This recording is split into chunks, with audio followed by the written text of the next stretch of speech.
Hernandez. And your co-host, Annalie Reyes. And your host, Kimberly Escobar. And on today's show, we want to honor those who have lost their lives due to suicide. And we are dedicating the show for them, as well as talking about suicide and mental health with two Latina moms who will be sharing their experiences with family members who have gone through very intense moments in their life, as well as how we can help those around us. And if we are going through tough times, we can work it all together. So that's going to be the show today. But before that, I'm going to be handing it off to Annalie with the quote of the week. Yeah, so I was looking at quote of the weeks or like quotes that I can choose for to get the message out to our audience that they're not alone and to seek for help. And I wanted to remind you guys that seeking help is building strength, and it's not a sign of weakness. But I chose a quote to encourage people to keep going, because life can be hard, but you can do it. You can continue fighting every day. And my quote is, "Don't let this be the last page of your story, but the start of your next chapter." For me, I feel like it may seem like you wish like you never were to like live or stuff like that when horrible stuff happen. But for me, I feel like time really heals through tough times. And once you like wait it out or let time heal you, you see a next chapter in your life, and you just grow because you build strength after that horrible situation that you were in.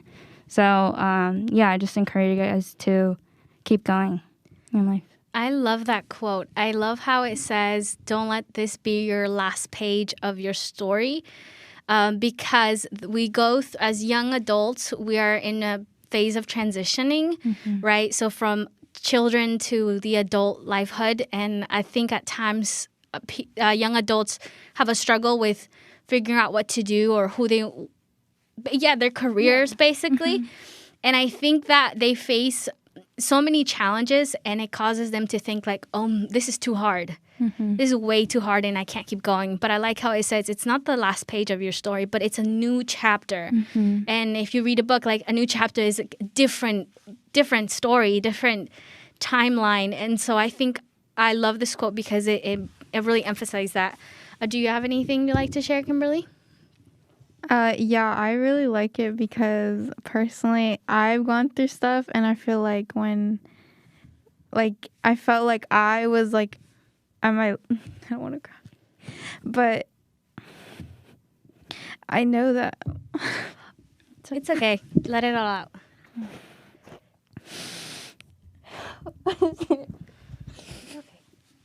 You're good. Sorry. I don't think I can talk. No, it's okay. I mean, as you all can see, we're filming ourselves live and raw, and we're gonna share this. Today's topic is not gonna be an easy topic. It's very emotional. I was even nervous. Yeah. Coming here. Because we're gonna be talking about this. September is National Suicide Month, Prevention Month, and so we're gonna be talking about mental health. We're gonna be talking about challenging times that we've had throughout our lifetime. So as you guys can see, we're being as raw as we can, sharing you guys our struggles and difficult times that we've had. With that being said, we're going to bring in a special guest. Her name is Cristina. Cristina is involved with the community, and she's dedicating her time to work with young adults and different other people to different ages to teach them about knowing who they are, following their dreams, and pursuing that. And I've gotten to work with Cristina for quite some time now. She's an amazing and powerful woman that has inspired me and my family. And we've invited her today in the show because she has experienced some mental health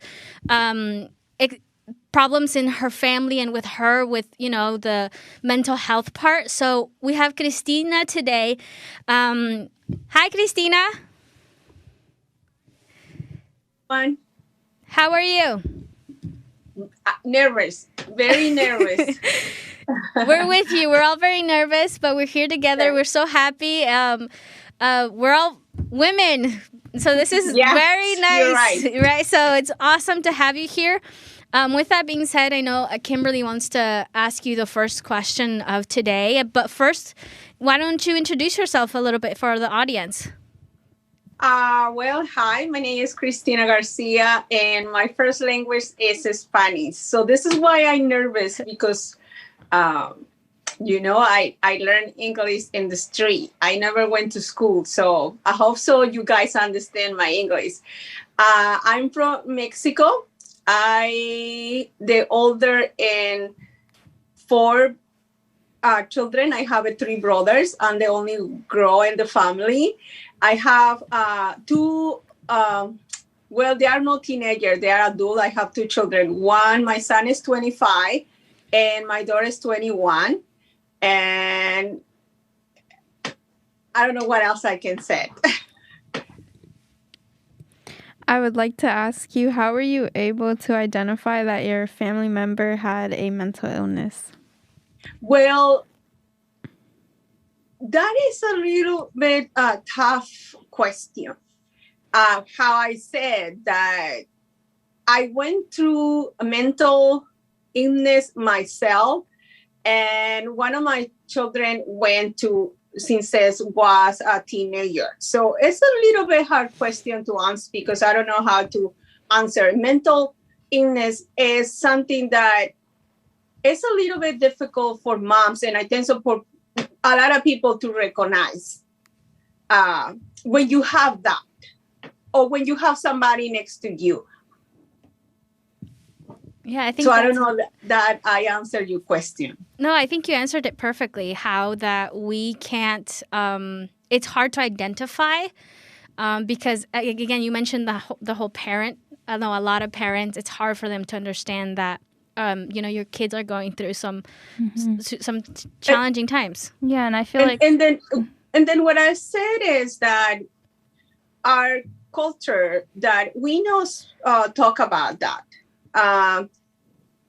They not teach us about our emotions. So this is mean that when you don't have the whole picture about what are you feeling, sometimes when you're growing up, like I say, my children went through because I don't have any class to teach me, to explain it to them about it. So it's a little bit difficult like a parent because you're going through emotions, and sometimes your head says something and your heart said something else, and you always believe what your head said.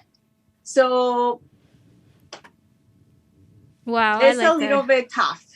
Yeah, and for me, I know that some people have different stages of like through certain situations that they're in, and like a stage is denial. So some people might deny what they're feeling, and I feel like that can be a little bit more worse than because like it's better to accept like your emotions and let it, like if you need to cry, just cry, because at least for me, I feel much better like after crying because I don't know, I just feel like I let everything out that I needed out. Mm-hmm. You know. And the problem is that when you say about emotions, they have tons of emotions. Mm-hmm. But when when I was little, they only teach me 3.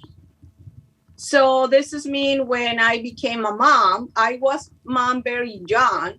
I teach the same thing to my children. And you can be like nervous and not be scared. So they have a different kind of emotions that I learn now in my adult, but which I can know before, because when you know all the emotions, that maybe they help you to be better when life go up and down, because life is like that. I think so. Life is beautiful only because we don't have the right tools. Well, I don't. Maybe I hope so. Everybody who is watching, they have, but When I was a teenager, I not have it. And when I was my children teenager, I not have it. I remember that when my son started 14 years old, always wanted to be staying home. And for me, that was okay. For me was, okay, I prefer him to be in school. I learned that is not okay, because usually when you teenagers, you wanted to be outside, you wanted to see people, you wanted to do stuff. But in that time, for myself, was more like, okay, that is better for me because him cannot be in trouble. So, but wow, I see that. Yeah, I see that perspective. I feel like, well, for teenagers, they usually, at least for me, like when I was growing up, I would say the same. Like I would stay home just on my phone and not really communicate with other people. So I was actually shy, and I feel like when I was in that point, I didn't really want to talk to people because I was not used to it, and I feel like that made it worse for me to communicate with other people. But I don't know about your experiences. Yeah, same. I don't like going out much, but my mom always like makes me go on a walk or something. And yeah. And I think that's good. I like how Cristina mentioned that for her perspective of her son not leaving the house, it's like, he won't be in trouble. But mentally, it's super important for us to have a social life. Yeah, connections with other people. Yeah, and even just going for a walk or going for a run, I think that it does something to your mind.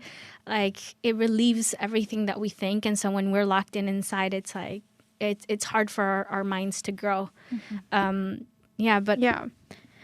wanted to also ask you, how are you helping your loved ones now?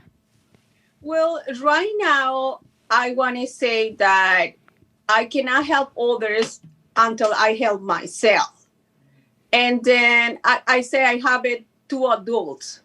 And in case you talk to them, the more they are happy is because I take care of myself. I say, before I know have a clue what is about the emotions, right? I was that feeling depressed all the time because they not teach me that what you have in your mind knows sometimes what is happening.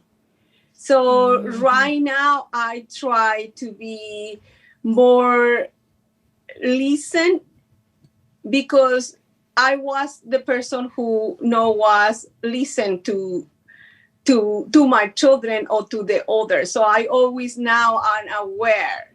And sometimes you only wanted people to talk and they wanted somebody to hear.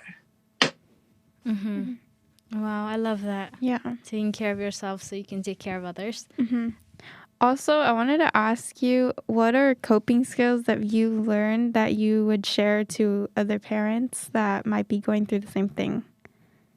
Well, one thing I'm going to say, and I know you're going to ask me a question, but like I said, I had my children very young. I had my first son when I was 17. So, and then I have the second one when I was like 19. And I have the third one because one died, right? So I have it two alive when I was almost 22. So I know have it, my mental was growing at the same way that a mom usually, because I was very young. So it was a little bit, I'm sorry, I forgot the question. Tell me again. I try to, when you speak another language, you always translate first in your language and then you say in the second language. Okay, I apologize for that. It's okay. No worries. I think maybe you want to ask the question because it's kind of related to what she was asking. As a Latina parent, what can you tell the youth about mental health? I guess and parents, youth and parents. And parents is that we are example for them. The human learn 30% hearing and 70% see it. So this is mean that we usually say to children, okay, do this, do that. But in case they don't see us to do it, it's like, well, why are you going to do it? I remember one time when my son her name is Kevin, and I say many times to him, oh, I wanted you go to school. I wanted you go to school. And one day, and I'm so happy him stand up and he said that. He said, and then when you going to school, and I realized that we are the example for the children. And in case we wanted to expect them to do something, we the first one to do it. So this is, and this is not something too easy say to a parent, but we are the example for them. Mm-hmm. So, and in case we know doing what we wanted them to do it, how they going to do it? Yeah, I feel and for teenagers, I said that right now, look at that. They have this program that really helped. I saw many episodes about the program and really helped. And I know teenager, I'm a mom. I cannot imagine that when a teenager see that kind of program, can be relate to them and feel open. So what I say to them is continue to see that kind of programs, read a lot. Go outside. And in case you have and your mind say something negative, start walking. This is what they said, that in case you start walking, your mind can be, you can change you can change what you're thinking about it. So I say to a lot of teenagers, do something that you like outside besides the phone. Wow. Well, I wanted to add that I feel like parents are the first role models. I mean, they are the first ones to teach kids to do what they need to do in order to survive.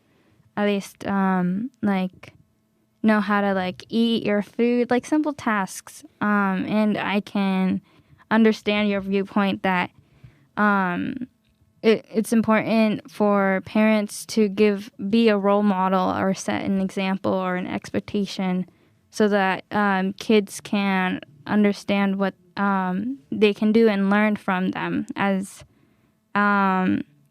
there can also be, like, other people around them, like, if they make connections with people, I feel like it's even better because there can be other mentors for you guys, or for the people who, who, like, come and ask for help or stuff like that. That's, like, they're learning from mentors, if that makes sense. Yeah, it makes sense. And just to give a little bit background for you guys, for Cristina, she mentioned that she was struggling with some time. And I remember, and I've seen her growth as a parent. When you hear her story, Cristina, I'm going to share a little bit about your story. Yes, it's okay. That she mentioned that when she was a mom, or before she learned more about mental health and personal growth, that she would walk around the streets with a hoodie, and she couldn't look at people's eyes.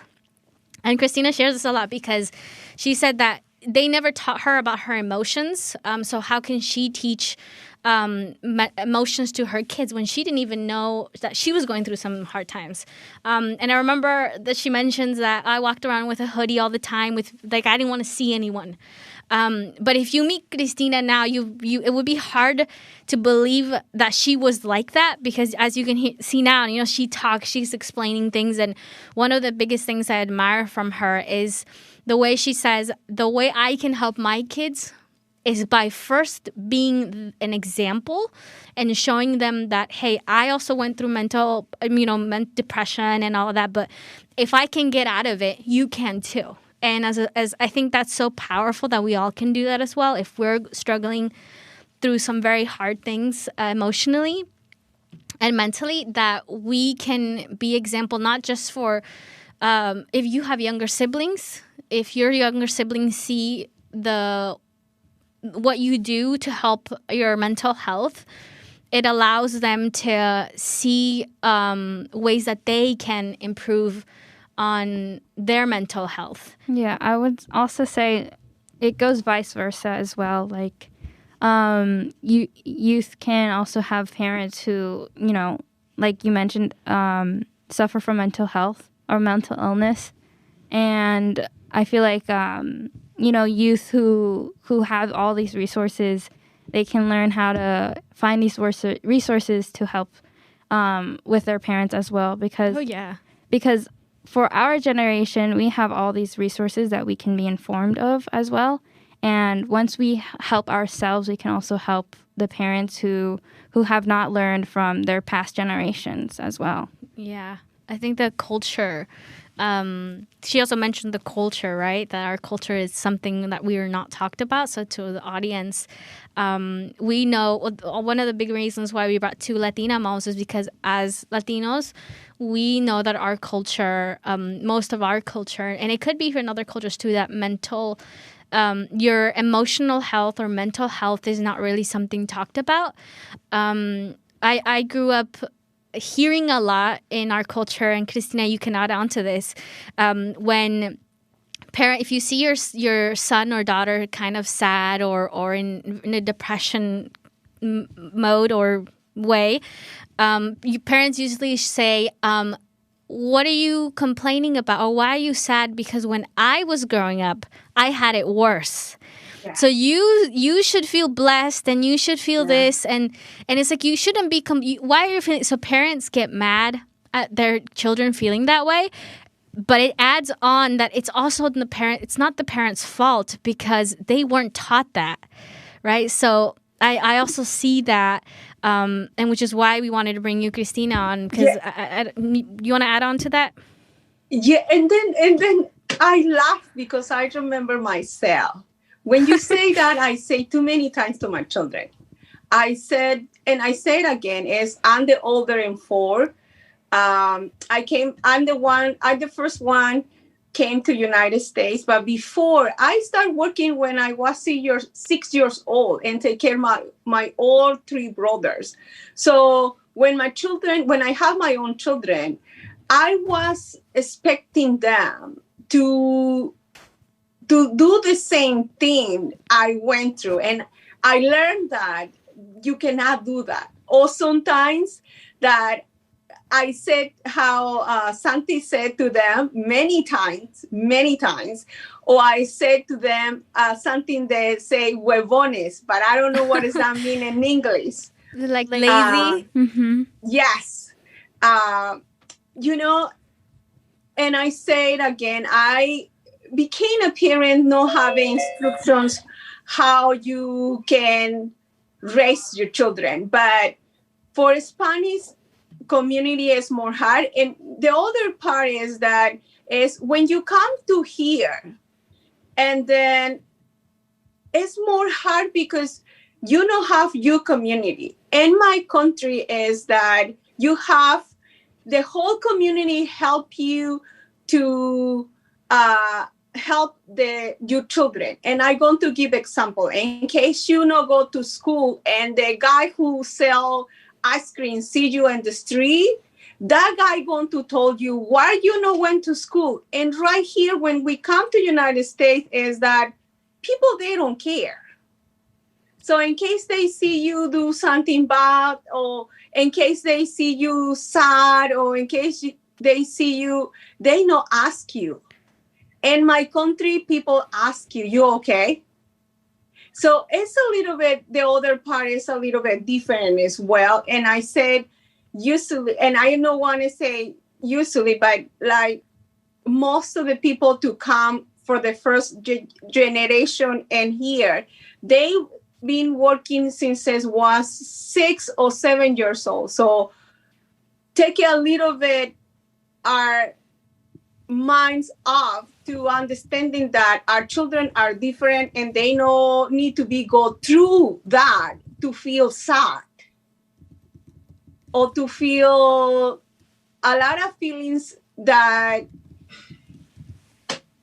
So yes, it's hard. It's hard for parents, and I went through that.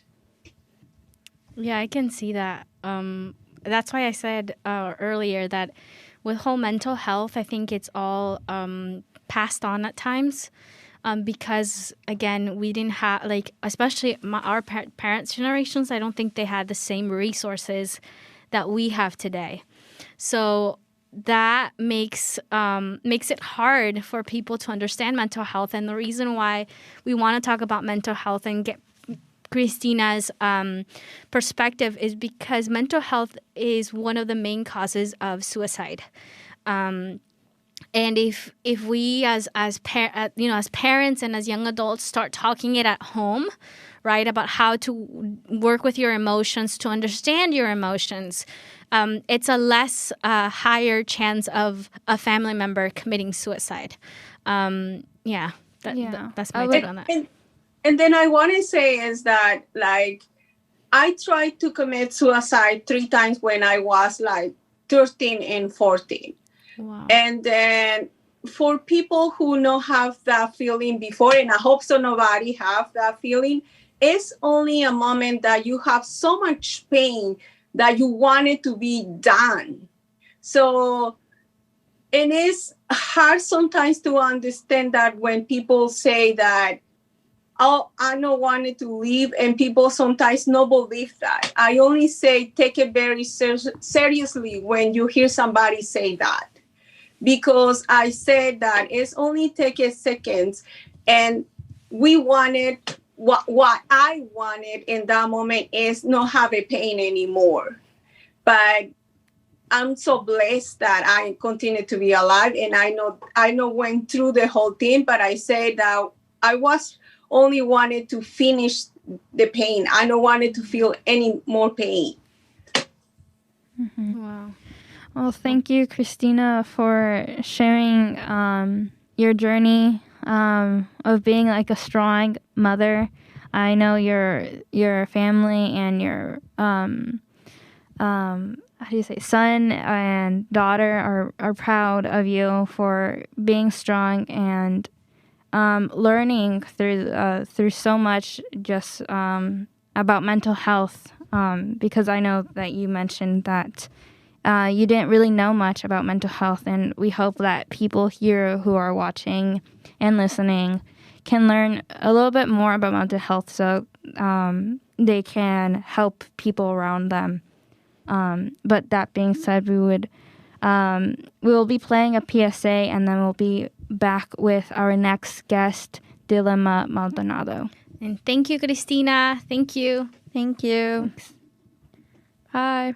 Most of California is experiencing drought conditions this year. Although some areas are hit harder than others, the county's water management district can restrict landscape water use in times of shortage, and yours may already have. Water restrictions apply to everyone. Pay attention to local news and visit your water management district's website to find out what water restrictions impact your area. Welcome back, guys. Wow, that was for the first part, that was very intense, and a lot of good topics that were brought up, parenthood, culture, and all of that. So just, would you guys have anything to say before we introduce our next guest? I think I can agree that it is a hard topic, and I really appreciate our guests who are willing to talk about this hard topic for them, because they're being very vulnerable and showing the struggles that they've gone through, and I just want to thank them for that. Yeah. Well, for our next guest, we have Dilma Maldonado, and she has experienced, again, family members who have gone through mental health issues or disorders, basically, and she has also worked close with people who have had suicidal thoughts or currently are going through suicidal thoughts. So we're gonna have her on. Hello. Guys.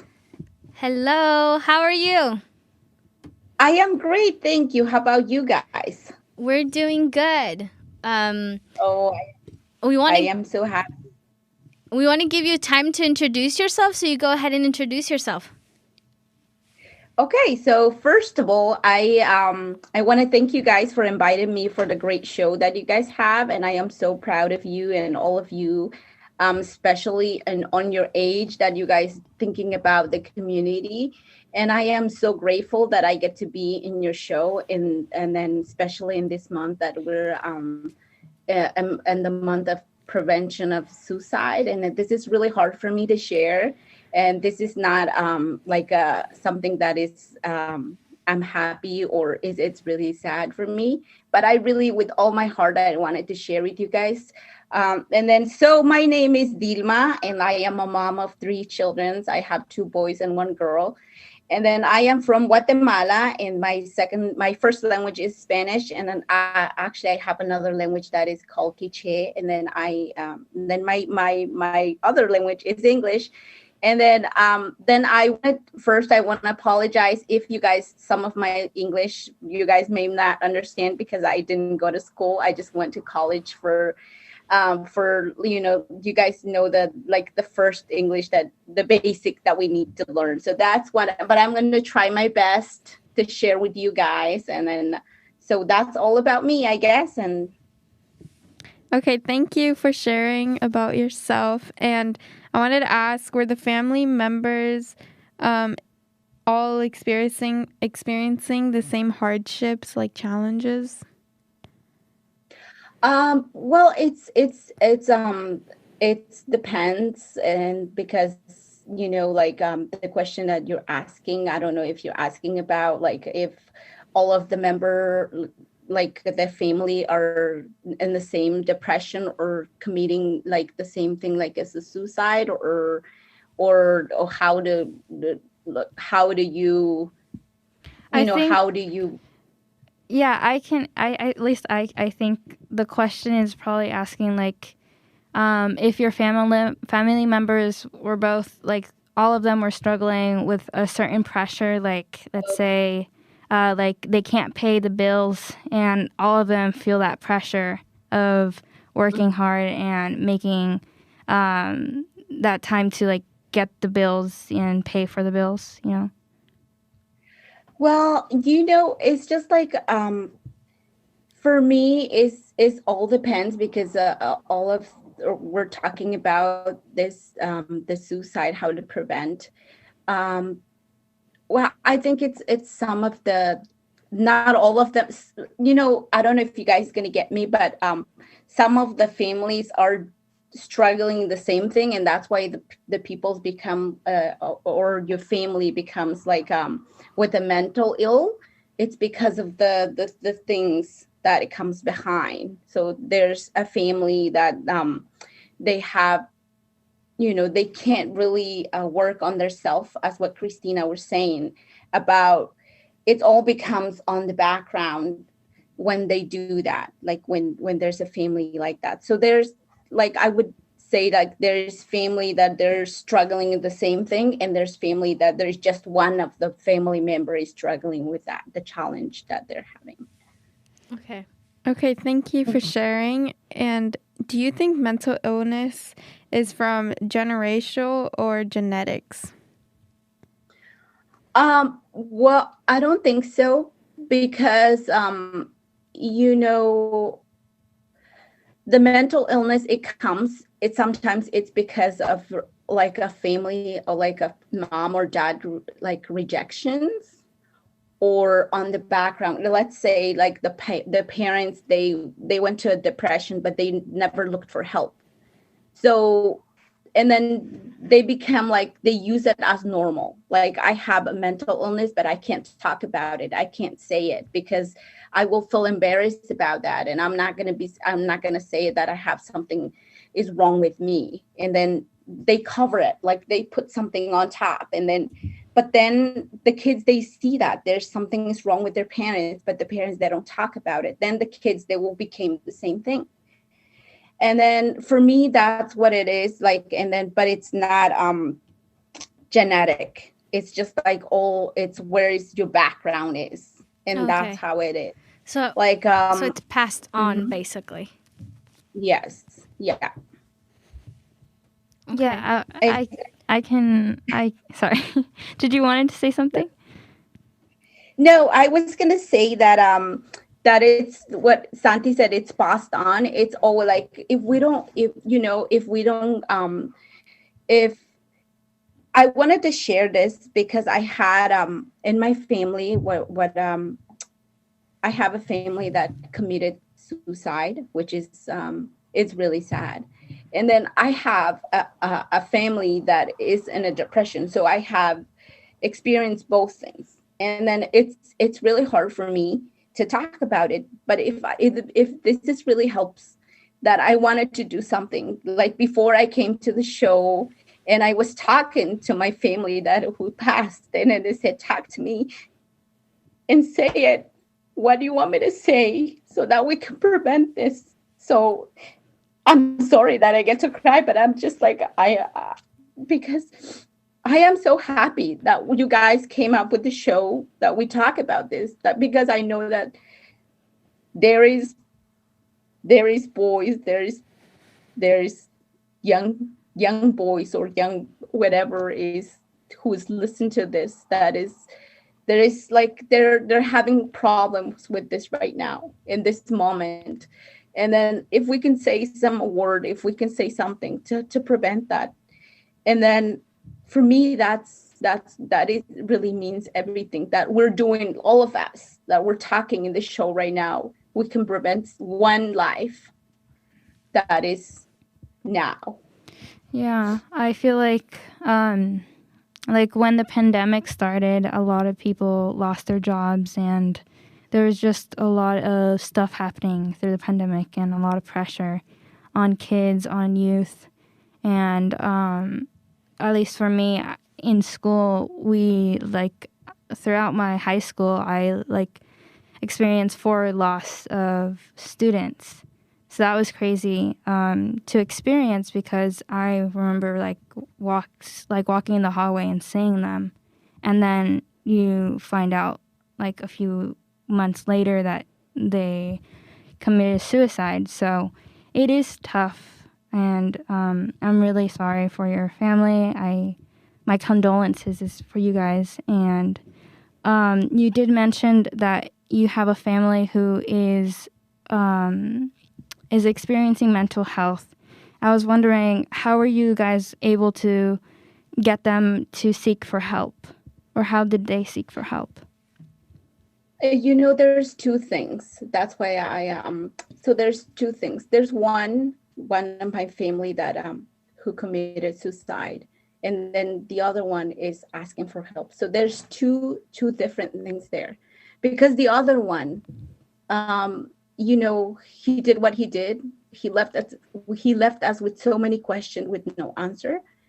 And then, so he didn't ask for help. We didn't know what was going on with him.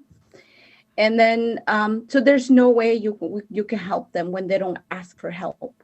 But the other one is, the other side is when they ask for help, when they come to you, I'm having this problem. I'm having this situation. And then when they come to you, that means they trust you. And then when they trust you, you got to come up and look for help.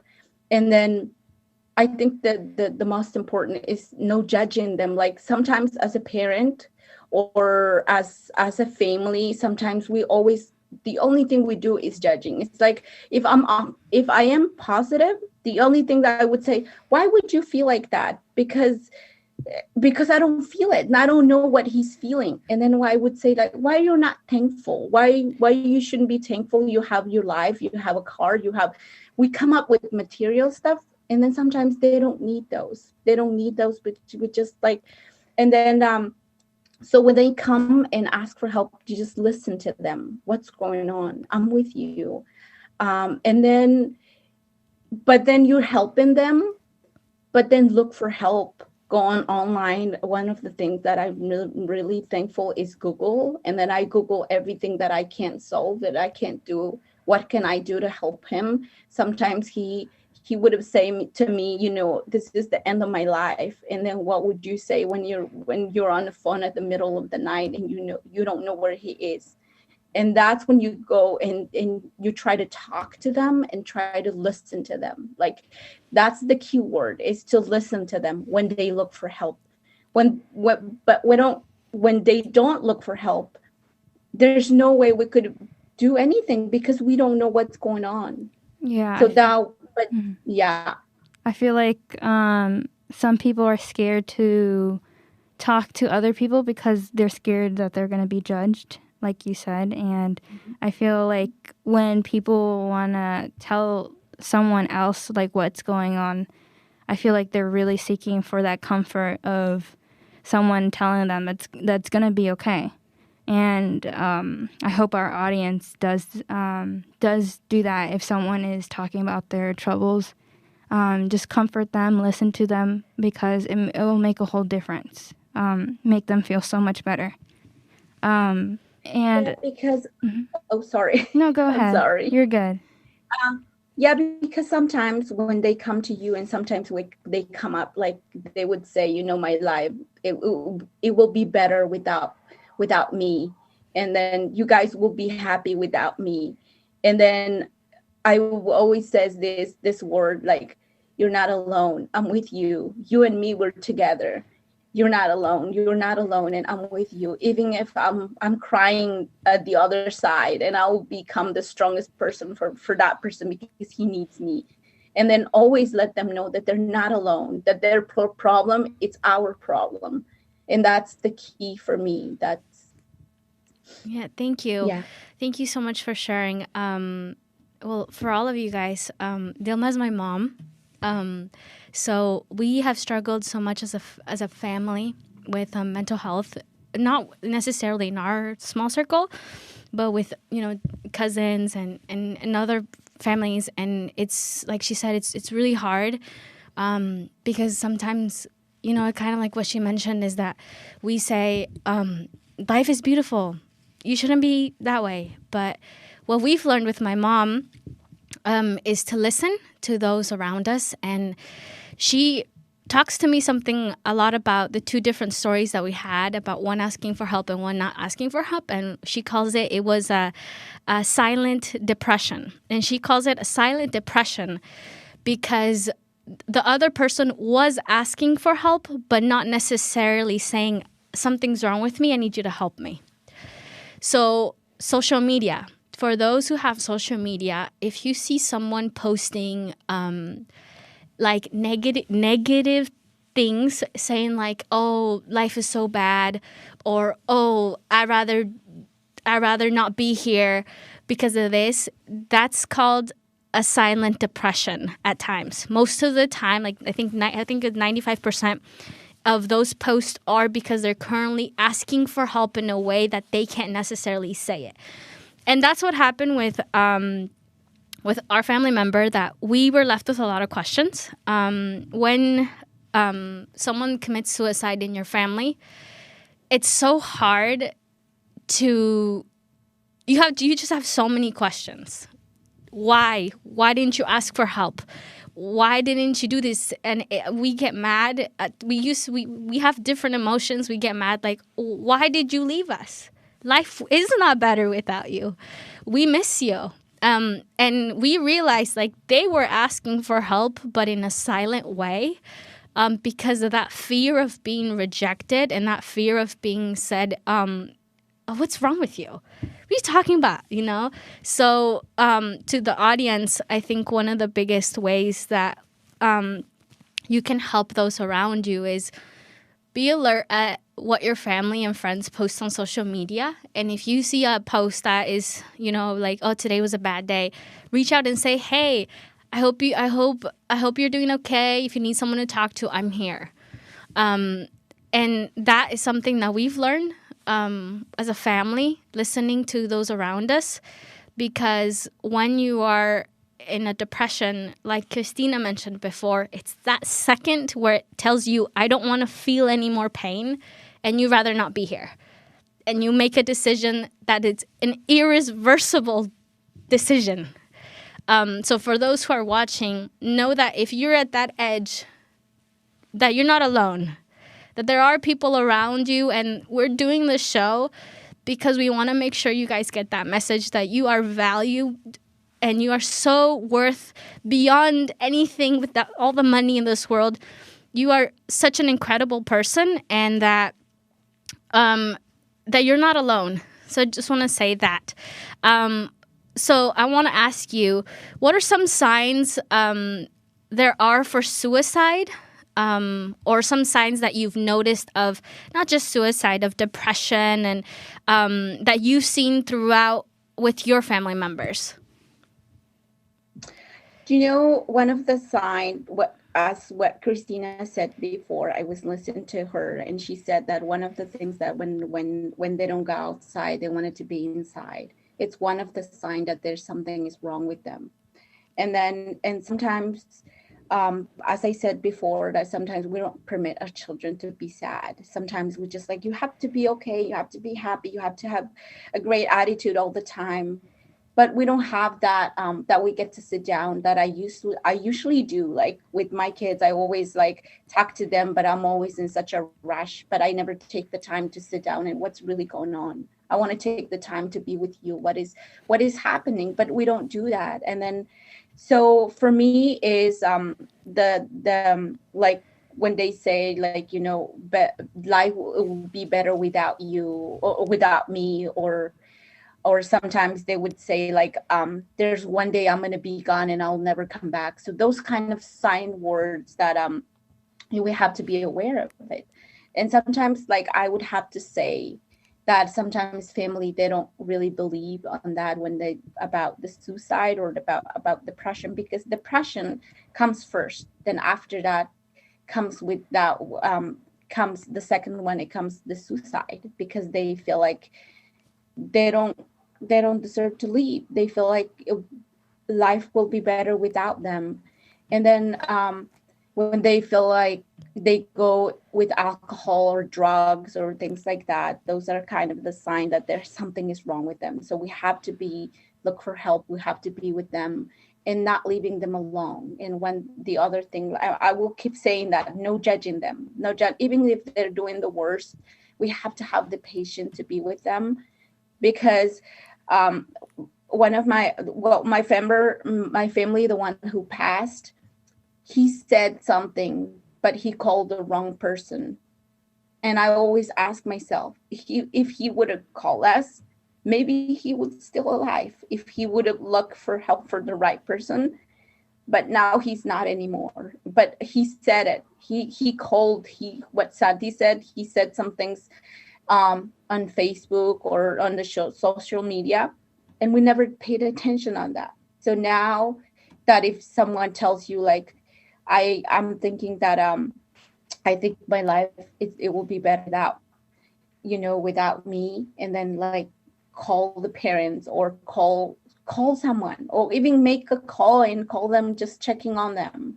I think those are the signals for me that we really need to look at it. Or when they don't talk to, sometimes you would talk to them and they don't talk to you, they don't respond, they want it to be in their own word. That means they need help, they need us. Mm-hmm. Yeah. Well, I think just everything that's been saying, like what we've been talking, it's a lot to take in. But I agree that we just need to be there for the people who are, everyone has like different signs of communicating that they're hurting, like, or they're struggling in life. And it can be like different signs, but if we are able to just see that something's different from someone, or they're acting a little bit different, that's just another sign of showing that you should check on them and saying, are you okay, or are you having a good day, or like what's going on, like what's bothering you and stuff like that. I feel like that would help a lot. And just letting them know that you're willing to hear them and willing to not judge, like you said. I feel like that's really helpful, especially for people who normally don't talk to people. I feel like in the previous guest, she talked about her son who stayed home and didn't really talk to people. And I feel like just saying people who don't normally talk to people, reach out to them, because maybe they are struggling and they want help, but they don't know how to communicate with that because they haven't have that communication or experience of talking to people or friends to talk to. Yeah, I think suicide and mental health doesn't have a face or a demographic. It doesn't have an age or whether you're white or black or male or female. It can be anyone around you. And like Dilma mentioned, that I think the most important thing is to be aware of those around you and have the mindset of not judging, even when they're doing things that are really tough. Having the courage to say, I'm going to be patient and I'm going to help you through this. Because I know my mom and I, we've experienced some very difficult times where we're like, what do we do? And like she mentioned, for you guys, we're almost at the end of the show, and just to give you guys some ways you can help prevent family members or friends and helping them through their challenging times. One of the things that we did with my mom and as a family was we used Google. And we used, I know when we first heard that our family member who's currently he's recovering, we were like, everybody around in our family was telling us the opposite of what we were doing. Everybody's like, oh, you should yell at him. You should tell him that he's doing the wrong thing. And then I remember my mom was watching a documentary about how to help people with mental health problems and stuff. And she was like telling us, no, we have to listen. There's something wrong and we need to get to the bottom of it. You can't just, clear the surface. Really have to help them and understand them. And so for us, we ended up using Google. We ended up searching up hotlines. And so for those who are listening, if you have someone, or if you are currently someone who's struggling with or has suicidal thoughts or anything like that, call the number 800-273-8255. Again, it's 800-273-8255. And you just talk to someone. Can I add something? Yeah, go ahead. If you're deaf or hard of hearing, you can call 1-800-799-4889. 1-800-799-4889. Or if you want to use the crisis text line, you can text by texting HOME to 741741. And it's, again, 741741. So those are some resources that are out there for you. We will be linking some in the Facebook comments, and on Instagram we'll be listing a link for where you can a PDF about warning signs of people who are going through suicidal thoughts. So what my mom mentioned, the language that they use, because when people are in the suicidal thoughts, their vocabulary changes. They use the phrases of the world is better off without me, and I'm gonna go and I'm never gonna come back. Those are vocabulary things that change, and I know that sometimes it's you would, if you're someone who's not aware of what's going on, you wouldn't know that that's what they're saying. But you being there and saying, that's not true. The world is not better without you. The world is so much better with you in it. I need you in my life, so you are valuable to my life. So all of that. With that being said, do you have any last things you'd like to tell the audience, advice regarding mental health, suicide, or anything in general? Yes, I think the main thing I would say is just like whoever is watching the show, if you have a family or a neighbor or you see who's going through this, and tell him that they're not alone. And then actually I can even say this, that I'm here if whoever needs me, that I'm here to help someone. I'm really, really happy that you guys are talking about this. And then without saying goodbye. And then I wanted to say, you guys, like, how would we support the families if there are families that have families that committed suicide? It's just not saying anything, not asking question. You know, one of the things is like when you hear someone passed, what happened? What did happen to him? It's just like, I'm with you. It's okay. I'm with you. If you don't want to talk about it, I'm with you. I'm here. Just show that you're there, like you're there for them. And then, so thank you guys. Thank you for, I hope it helped you guys. But I'm really happy and that you guys talk about this. And then thank you so much. And you guys doing such a great show.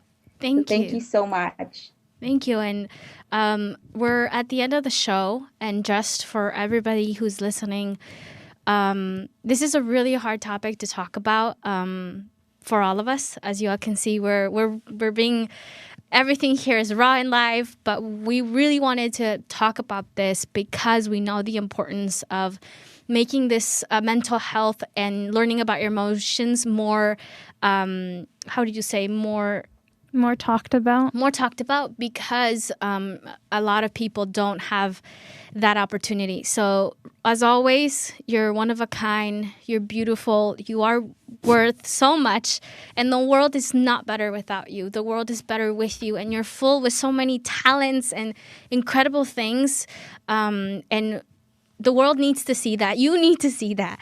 So that's all for me. Do you guys have any last things you want to say?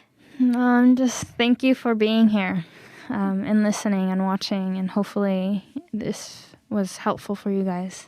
Yeah, thank you so much for watching, and please, you're not alone. You always talk to someone who you're close to. It can be a friend, anyone, even like a school counselor. They somewhat help. Yeah, thank you. And thank you for the two guests who came on here. Also for the backstage, Javier, who's here with us, working everything. So thank you guys, and we'll see you guys next